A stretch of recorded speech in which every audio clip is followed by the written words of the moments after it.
La Fabrique des communs pédagogiques présente les podcasts de l'éducation dehors. Bonne écoute. Bonjour à toutes et à tous, bienvenue sur le podcast des rencontres de la classe dehors. Nous sommes au sein du parc du 26e centenaire à Marseille et je suis Leïla de la Fabrique des communs pédagogiques. Nous nous retrouvons dans ce podcast des rencontres pour parler de l'enseignement en extérieur et aujourd'hui je reçois Astrid et Magdalena. Bonjour. Bonjour. Bonjour. Vous allez bien ? Très bien. Et vous ? Oui, très bien. Écoute, on est au 3e jour. Comment vous allez ? Comment ça s'est passé ? Vous êtes là depuis quand ? Moi, je suis arrivée mercredi matin à Marseille et j'ai trouvé du coup 3 journées très différentes. La première, c'était un grand plongeon dans le bain, avec beaucoup d'écoute de ce qui se passait sur le lieu. Des discussions très vite sur le sujet pour lequel j'étais venue. Oui. Une deuxième journée qui était plus dans l'action parce que du coup j'ai animé un atelier pour les enfants. Oui, alors du coup vous êtes venues toutes les deux et vous bossez toutes les deux pour Maths au jardin. Voilà, et donc on est venues toutes les deux dans l'objectif de rencontrer tous les acteurs qui travaillent autour de la classe dehors. Et puis nous, on a aussi démarré l'activité de l'association il y a moins d'1 an, même si on travaille à ce sujet-là depuis plus longtemps que ça. Mais donc on a envie de rentrer dans cet écosystème aussi où on peut justement échanger soit des pratiques, soit des contacts ou des personnes avec qui on peut évoluer en fait dans nos pratiques à nous. Et puis c'est très enrichissant en fait de voir à quel endroit on peut se positionner aussi en tant qu'association. Donc vraiment ces 3 journées, elles ont été très différentes et très riches pour moi en tout cas. Et toi Magdalena ? Alors moi je suis encore en phase d'atterrissage, j'ai l'impression, parce que je suis arrivée en milieu de matinée hier. Et je quittais juste une journée entière d'atelier avec des enfants, donc le shift était assez important pour moi de parler et d'écouter d'autres adultes et de partager.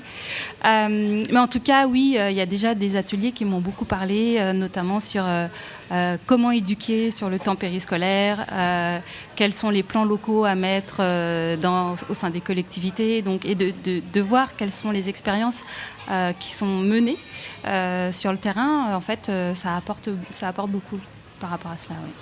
Oui. Alors, Maths au jardin, qu'est-ce que c'est ? Moi, je commencerai avec un exemple qui est en train de se passer, qui est très concret.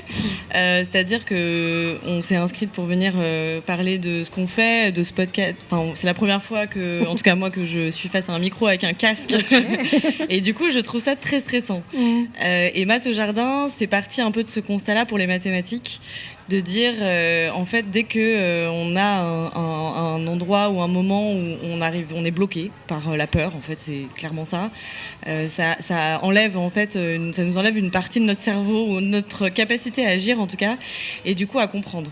Et donc, ce qui s'est passé depuis plusieurs années en mathématiques, c'est ça, c'est les enfants qui sont bloqués d'apprendre sur des sujets très simples, au final, par plein de facteurs qui expliquent ça, hein, mais en tout cas c'est vraiment l'intention qu'on a pour Maths au jardin. Ça part de là, ça part de comment on fait pour faire aimer les mathématiques aux enfants, et du coup comment on fait pour dépasser un peu les émotions qui sont liées à la peur, à l'anxiété, au stress, à tout ça, y compris chez les enseignants.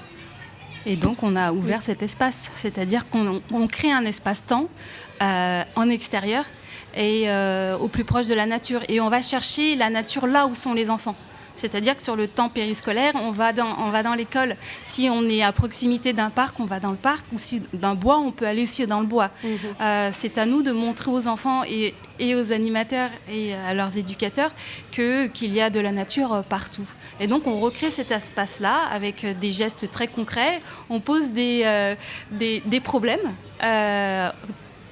de la vie de tous les jours et qui sont plutôt associés avec le jardinage, et ensemble en fait on les résout et on laisse le temps aux enfants de se questionner, de se tromper et de résoudre ces situations où on a besoin de l'outil mathématique comme un jardinier a besoin de son sécateur.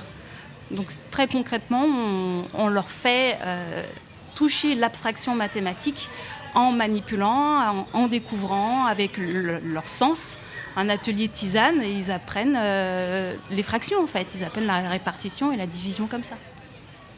Mais c'est génial, mais d'où vous venez, vous ? Est-ce que vous êtes des mathématiciennes aguerries Alors moi pas du tout, vraiment c'est ce que je disais au début, en fait les mathématiques ça m'a fait peur jusqu'à très longtemps.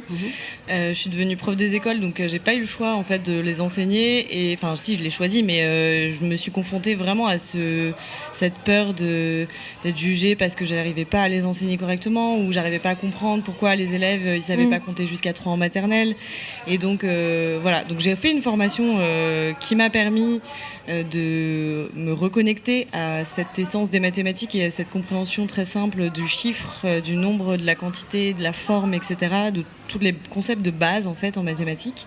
Et grâce à cette formation, je m'y suis intéressée petit à petit. Donc j'ai continué et j'ai exercé du coup ces mathématiques-là avec les classes que j'ai eues après la formation.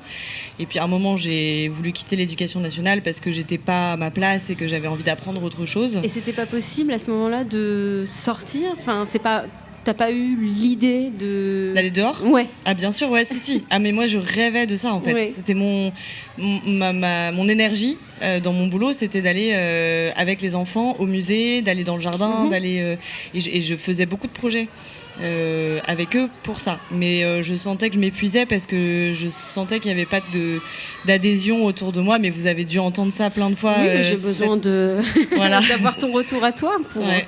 Mais non, mais ce que je veux dire, c'est que c'est quelque chose que finalement je me rendais pas compte, mais qui était partagé par beaucoup d'autres profs. Donc c'est pour ça que et à l'époque, quand j'ai quitté l'éducation nationale, je me suis juste dit, il faut que j'arrête, j'en peux plus, j'étais en burn-out, quoi. Okay. C'est quelque chose qu'on retrouve pas mal en ce moment, donc c'est pour ça que ça peut parler à beaucoup. Et donc voilà. Et donc après cette formation aux maths qui m'a redonné le goût des mathématiques et cette sortie de l'éducation nationale, j'ai cofondé avec Magdalena l'association. Et toi, Magdalena ? Oui, alors mon évolution professionnelle a été très dense et je me suis reconvertie dans le jardin. Et j'ai fait un CAP de jardinier paysagiste en 2022. Et je me suis rendu compte au final que pendant cette année dehors sous la pluie et dans le froid, avec d'autres petits copains, on utilisait les maths tous les jours. C'était très concret en fait. Pour créer des massifs, il fallait savoir faire des rectangles, savoir faire ce qu'on appelle des élévations, pouvoir faire un angle droit sans règle et sans compas. Toutes ces choses qui sont très concrètes, on devait le faire. Ou même fabriquer du béton, on avait besoin de savoir convertir, de passer de litres à décilitres, les pourcentages. Tout ce qu'on apprenait dans le premier degré, en fait, tout ce qu'on apprend dans le premier degré, on le revisite vraiment dans ce métier-là. Et donc, en fait, c'est devenu une évidence quand j'ai discuté avec un enseignant qui avait aussi cette pratique de classe dehors, oui, les mathématiques dehors, c'était normal pour des enfants, en fait. Voilà d'où ça vient. Et puis après, en tant que matheuse, moi, j'ai décroché clairement des maths en seconde parce que j'ai une prof qui ne m'a pas suivie. Tout simplement. Et ça a créé une énorme frustration en moi parce que j'ai été une élève extrêmement très studieuse, batailleuse, plutôt courageuse. Et sur les difficultés que je rencontrais à l'époque, je suis allée consulter mon enseignante qui ne m'a pas suivie, qui ne m'a pas montré le sens qu'il y avait dans ce que je faisais, parce que c'était ce que je demandais. C'est ce que tu recherchais. Je cherchais du sens. Si elle m'avait dit, en architecture, on utilise cette équation à deux inconnus, j'aurais fait, peut-être que... je pense que j'aurais accroché comme ça. Le sens, donner du sens aux mathématiques, c'est ça. C'est ce qui me manque en ce moment. En tout cas, pour le premier degré, je pense que ça peut déjà manquer. Et c'est pour ça qu'on arrive, nous, avec des ateliers dès 3 ans, parce que ça arrive très vite. Parce que le décrochage des filles commence dès le CP au niveau des mathématiques. Pourquoi le décrochage des filles ? Alors, il y a une étude qui est sortie, je crois, à l'Académie de Strasbourg, qui montre que, oui, les petites filles, à partir du 2e trimestre du CP, commencent à décrocher en mathématiques. Et là, il y a des facteurs. Et un des facteurs, c'est le fait aussi que les enseignants, à majorité féminin, soient moins formés au niveau des mathématiques et passent, de manière inconsciente, leurs freins. Et ont tendance à beaucoup plus valoriser aussi les garçons sur la prise de parole en maths. Ça, ce sont des hypothèses encore. Mais nous, on se dit... Si je peux me permettre, c'est pas qu'une hypothèse, puisque moi je l'ai vécu. Mais j'allais te dire, tu viens d'expliquer mon décrochage. Là. Oui, CP. Ouais. C'est réel et je l'ai perçu ma dernière année d'enseignement. J'étais avec des CP justement et je m'intéressais un peu à ces sujets-là, et je me suis rendu compte à un moment à quel point je valorisais vachement les garçons en leur disant allez-y, c'est bon, tu vas y arriver, tu peux le faire, on va faire ensemble, etc. Et les petites filles, c'était pas le même discours en tout cas. Je sais pas, je dis pas que je les dévalorisais, mais je dis que le discours était différent et je pense que ça contribue effectivement au fait qu'il y a un décrochage entre genrés en tout cas. Oui, on se dit que c'est pas pour nous, qu'on peut pas comprendre. Je sais pas. Ouais, il y a plein d'explications. Je pense qu'il y a beaucoup de facteurs qui peuvent être entendus, très factuels, mais il y a aussi une grosse comment dire, une partie qui vient de l'inconscient aussi, de ce qu'on nous a transmis. Et qu'on est aujourd'hui dont on est en train de prendre conscience, et ça c'est génial par contre parce que ça permet de casser cette transmission inconsciente et de transformer aussi la manière dont on voit l'apprentissage chez les petites filles et chez les petits garçons et le rôle des adultes du coup. Oui. Et donc en fait, dans nos ateliers, on veille à ça. On veille à avoir une attitude, à avoir une posture où la petite fille et le petit garçon ont un accès égal aux outils, au sécateur, à la scie, au marteau, au tournevis. On fait attention à ça. On fait aussi attention au fait que le garçon peut être tout à fait sensible à son environnement naturel, comme une petite fille. Enfin, voilà, que cet espace du jardin devienne un espace un peu plus neutre où chaque sensibilité puisse s'exprimer justement et à sa place en fait.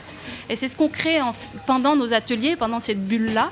On a des points de vigilance là-dessus, très important. Ouais, super intéressant. Et je me dis aussi, dans les mathématiques, moi par exemple, j'ai une mémoire assez visuelle. Et c'est vrai que je n'arrêtais pas de répéter que je ne suis pas une personne logique. Et classique. Voilà, le truc classique, et que du coup, comme j'excellais plutôt en français littérature et que j'avais besoin un petit peu de laisser mon imaginaire et que du coup les choses logiques et pratiques c'était pas possible. Est-ce que du coup en extérieur on a plus de possibilités de se faire des images de créer des images mentales des mathématiques, en fait, de les voir concrètement et du coup de pouvoir se dire ah ok, je vois ce que c'est, oui, je pense une masse, quel poids, que ça représente, un tas de feuilles ou de l'eau dans tel bidon. Enfin, je sais pas, je dis des exemples. On peut passer tout à fait pour une petite section ou moyenne section de maternelle à l'expérience du poids avec les arrosoirs. Très concrètement, à pouvoir faire des comparaisons entre le contenant et le poids qu'il y a d'eau dans une activité d'arrosage. Et on peut passer à quelque chose d'après de visuel en utilisant la balance du jardin. Et là, ce sont nos repères visuels qui sont déjà un peu plus lointains que l'expérience corporelle avec le toucher. On utilise ensuite une petite balance numérique. Oui. Et ces trois étapes-là, pendant l'atelier, on peut y accéder. Et donc, en fait, l'enfant passe du corporel à quelque chose de chiffré et qui est donc représente un poids. Il passe donc du corporel au symbole. Et les mathématiques, c'est ça, c'est un accompagnement vers l'abstraction. Et les enfants ont besoin d'abord de passer par leur corps et leur sens pour pouvoir accéder à cette abstraction-là, en passant aussi par l'outil du langage, qui met tout cela en lien, en fait. Et il y a deux choses, je pense, pour rebondir sur ce que tu dis. Il y a cette approche très sensible qui va de pair, évidemment, avec le jardin. Parce que dans le jardin, on touche, on regarde, on sent, il y a ça. Mais il y a aussi, ce que je voulais dire, c'est qu'il n'y a pas d'opposition pour moi entre le dehors et le dedans. Dans le sens où, dans le dedans, la création d'images mentales, elle se fait aussi. Enfin, en tout cas, moi, je le faisais dans mes classes avec mes élèves. Simplement, l'objet est moins accessible facilement. Et des élèves, effectivement, qui n'ont pas de vocabulaire parce qu'ils ont une autre langue maternelle. Ces élèves-là, c'est plus difficile pour eux d'apprendre ce que c'est un seau s'ils en ont jamais vu un. Et effectivement, d'aller dehors, c'est une occasion géniale pour eux d'apprendre du vocabulaire et du coup de de créer cette image mentale dans leur tête et ensuite de pouvoir transférer ça aux mathématiques. Et c'est vrai que pour moi, par contre, les deux sont complémentaires parce que en fait, la création de l'image mentale, c'est aussi la manière dont nous, enseignants et professionnels, animateurs, médiateurs, etc., on va leur demander de se concentrer pour que cette image, elle arrive, ils se l'approprient eux-mêmes. C'est-à-dire que très simplement, au début d'un atelier, et ce que je faisais dans ma classe tous les jours, je leur demandais d'apprendre, enfin de faire 3 choses. De fermer les yeux pour écouter le son, de ouvrir les yeux pour regarder quelque chose et d'ouvrir leur nez pour sentir. Et en fait, ces 3 actions-là, elles permettent à l'enfant de s'ancrer dans son corps. Et donc, d'arriver ensuite, j'arrive sur l'image mentale, arriver à reconnaître quelque chose extérieur à lui et faire un mouvement comme ça, c'est un peu... Non, mais c'est pas très concret ce que je raconte, mais mais il y a un vrai intérêt d'ancrer les enfants en termes d'attention pour qu'ensuite ils puissent regarder un chiffre, par exemple, sur une feuille. Donc là, je parle de l'intérieur. Et ce chiffre-là, en fait, ils vont le conscientiser. Donc ça veut dire que c'est là, ils vont se créer une image mentale en le verbalisant, parce qu'il y a aussi beaucoup la verbalisation, donc la connexion entre la bouche, les yeux, le nez et les oreilles qui est très importante. Et tout ça, ça se fait à l'intérieur aussi, en fait. C'est ça que je voulais dire. Oui. Et que du coup, il n'y a pas vraiment... les deux sont très complémentaires pour moi.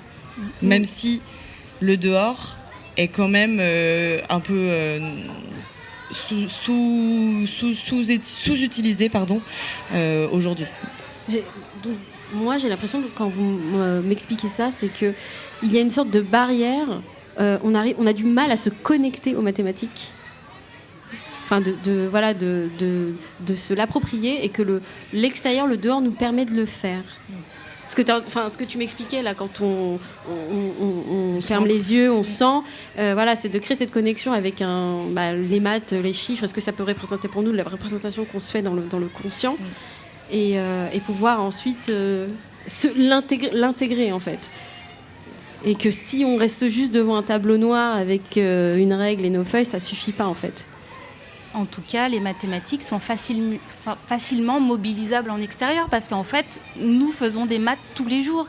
Les maths, c'est quelque chose qu'on utilise dans notre quotidien pour acheter du pain, pour réfléchir pour organiser un voyage. C'est une séquence logique. Faire du tri de déchets, faire de la catégorisation de tous tes objets, tes jeux dans ta chambre, des choses comme ça. Un fondant au chocolat. Non, mais en fait, on pense... Tout est mathématique. Il y a je dirais pas que tout, peut-être pas tout, j'en sais rien, mais en tout cas une bonne partie de tout ce qu'on fait au quotidien dépend de compétences mathématiques qu'on apprend à l'école en maternelle, dès la petite section.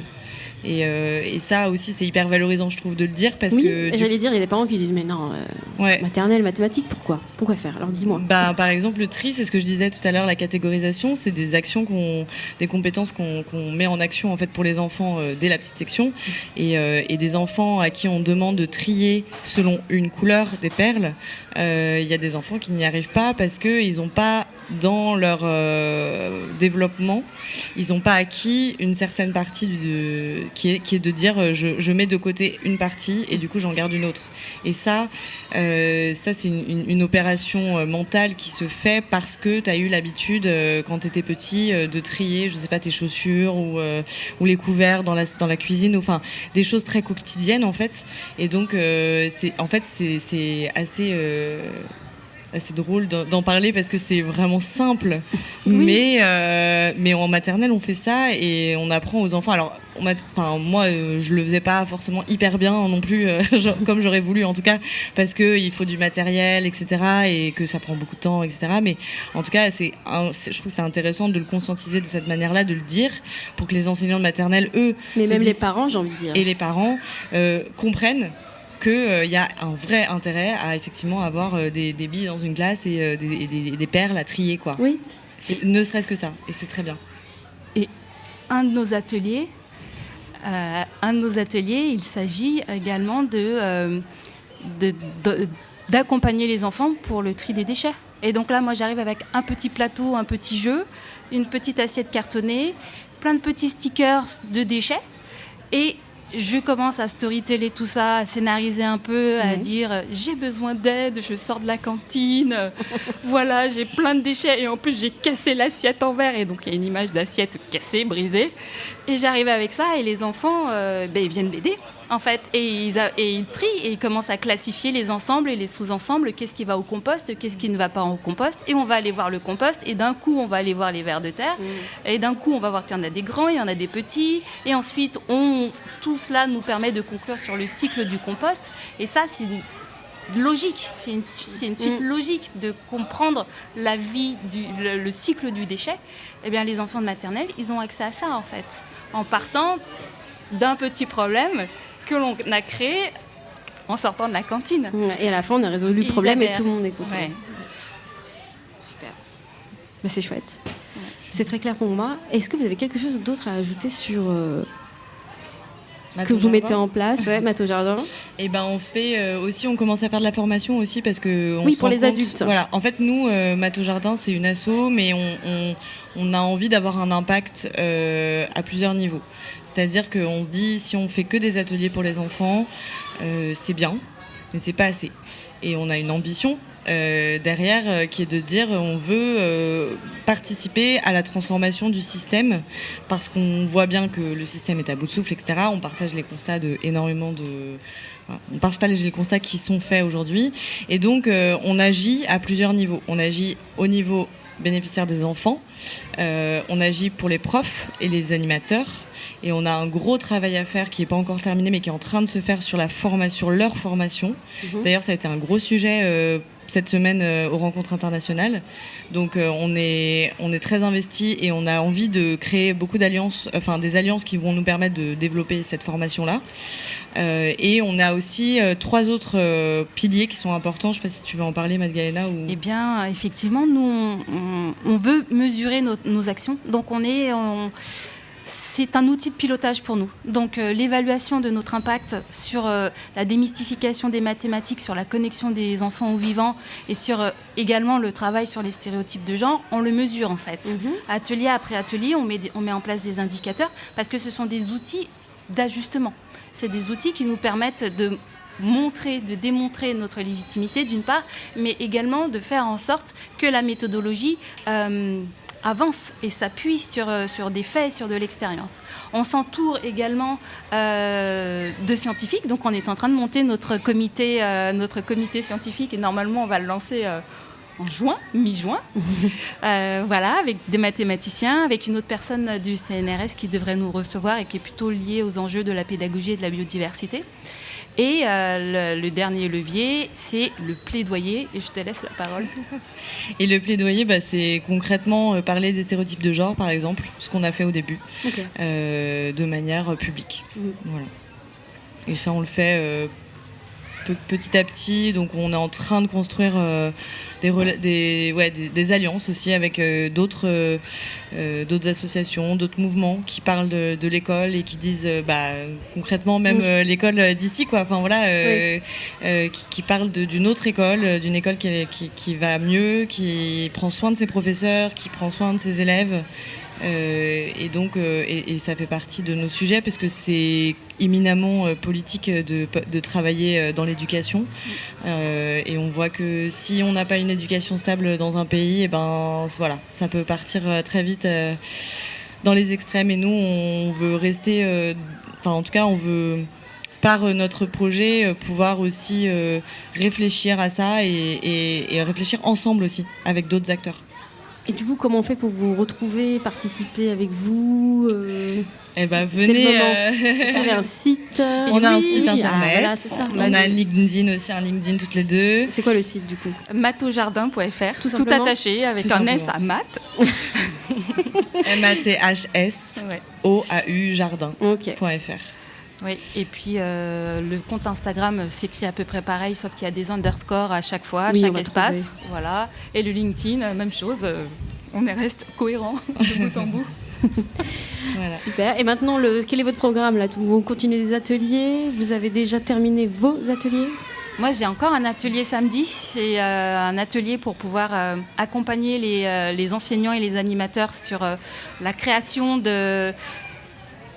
d'un début d'atelier d'une séance qui pourrait créer en partant de la méthodologie Maths Jardin en fait. Donc il y a ça qui est prévu samedi avec un petit temps d'immersion, connexion à la nature au programme. Et moi je vais faire ma conclusion cet après-midi de ces rencontres que je repars demain matin. Super. Et si on a raté cet atelier, on peut vous retrouver pour avoir accès à d'autres ateliers avec vous tout à fait. Ailleurs, en France. J'ai pas demandé si c'était dans toute la France. J'ai oublié. Bah non, peut-être pas encore. Hein. On est Île-de-France, on est Paris et 94. Ouais. Donc, d'accord. Île-de-France pour l'instant. Ouais. Très bien. Eh bien, merci beaucoup à toutes les deux. Merci beaucoup d'avoir répondu à mes questions. Merci de m'avoir écouté. Je vous invite à partager ce podcast et à la prochaine. Merci.